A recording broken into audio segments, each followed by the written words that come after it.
You have asked us a question, a brother has asked a question about our channel. We will question his question and we'll also question his intent behind the question. So he asked that you and your team have created an Islamic channel. Is it right to make Islam as a money-making source? Is that right thing to do? The first thing that I want to tell this person is, you be with yourself and do not waste our time in unnecessary things. You be with yourself. You're knowledgeable. Be with yourself. Don't disturb us. Now, if you think that we are angry, we are justified in being so, because I'll give you the background here in India, what happens. These are the very same people who arrange Islamic programs. They invite scholars. They spend unheard amount of money on that, and they pay the scholars.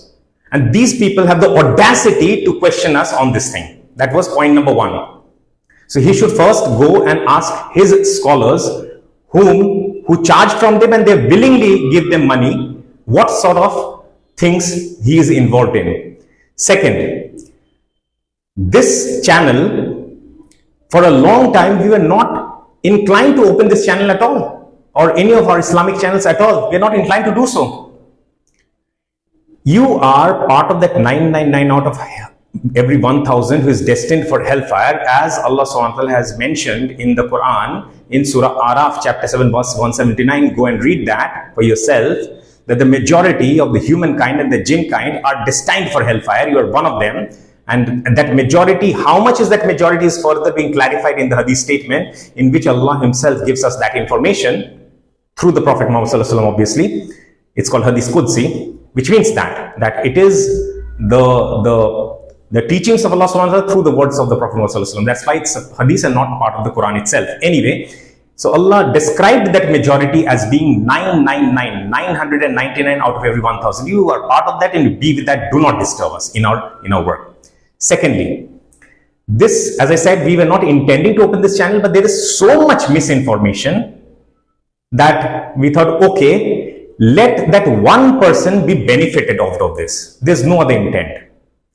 Point number 3, that this YouTube or whatever social media, how does this work? Let us understand that. This primarily works something like this, whichever platform it is. Let's take YouTube as an example. So this is a platform, and how is the success of the platform determined? The success of the platform is determined if there are more number of users, creators as well as consumers who are engaged in the platform. And they create their model, their business model. The business model of YouTube is to generate money out of that mechanism.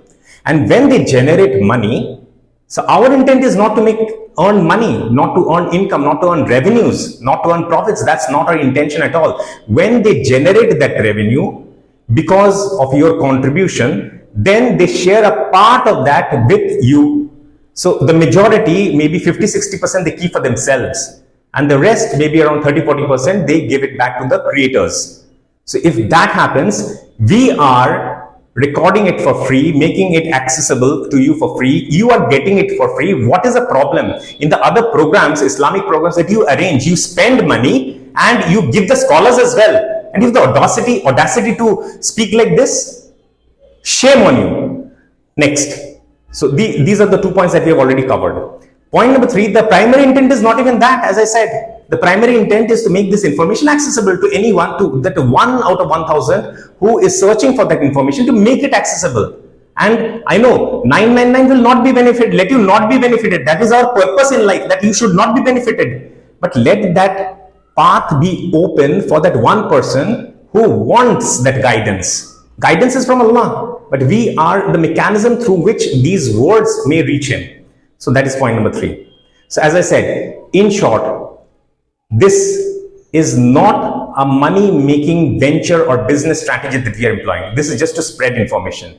And so how YouTube works, and another point is that for YouTube, they are not measuring the content in terms of its truthfulness or falsehood. They're not measuring that. They are treating every content, the success of every content, as whether it is able to create enough traction, enough engagement or not. So if something is spreading misinformation, if it is giving traction, so YouTube awards them also.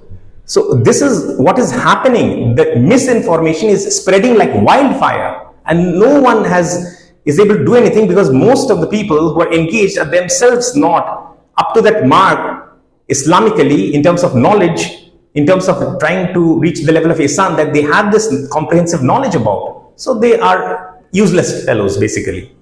So what if we are doing, if YouTube is able to appreciate this content for what it is, for its engagement, and then it also reaches the masses with the correct information, and of those 999, I mean of those 1000, if 999 are not benefited, let it not be benefited, that if one person is benefited, that is what we are intending through this. That is the clarification that we wanted to share with you. I hope this clarifies any other similar sort of questions. We answered this because we thought that, okay, if this question has arisen in the mind of one person, maybe this question is common and prevalent among many people. So that is why we thought of giving this clarifying statement and our stance towards it. So that's it for this short session.